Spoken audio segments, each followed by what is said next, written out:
Every couple argues. That part is not the problem. The real question is, what happens after the door slams, after the silence sets in, after the words that can't be taken back are already out there? That is where relationships are actually won or lost. Not in the fight itself, but in the repair that follows. This video walks through a step-by-step apology process that actually works. One grounded in how the brain responds to conflict and what a hurt partner genuinely needs before trust can rebuild.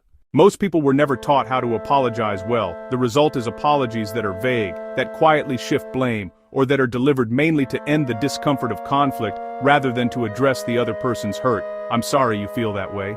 I'm sorry, but you know how stressed I've been.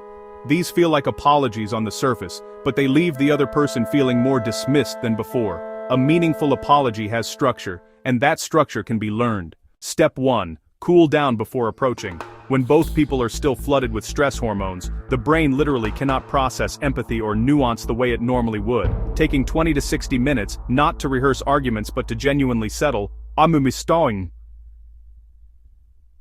allows both partners to return to a place where a real conversation is possible. Step 2.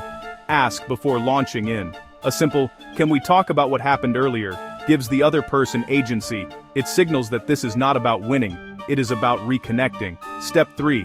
Listen first. Before explaining anything, ask how the other person experienced what happened. Then reflect back what is heard without interrupting, defending, or planning a rebuttal. "It sounds like you felt dismissed when I walked away, is that right?"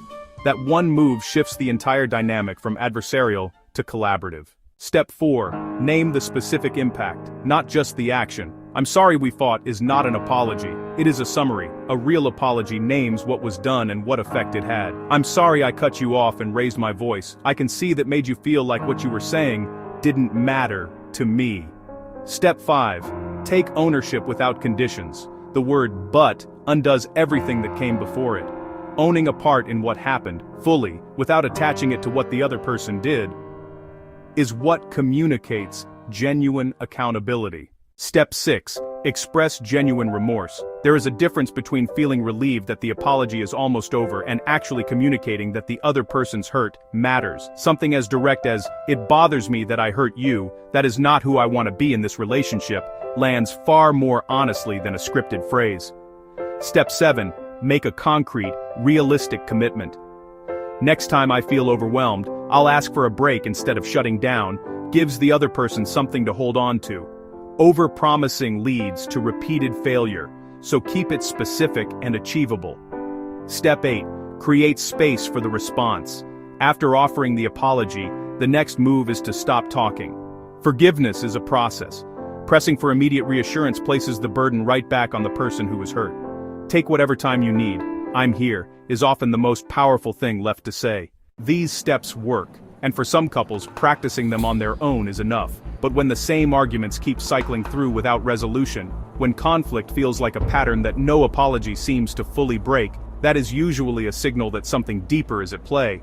Attachment fears, unmet needs, past experiences that shape how conflict feels today. That is exactly what couples therapy is designed to address. River North Counseling Group LLC works with individuals, couples and families in Chicago to navigate conflict, communication breakdowns, and trust repair. If your relationship could use a professional space to work through what keeps coming up, reach out.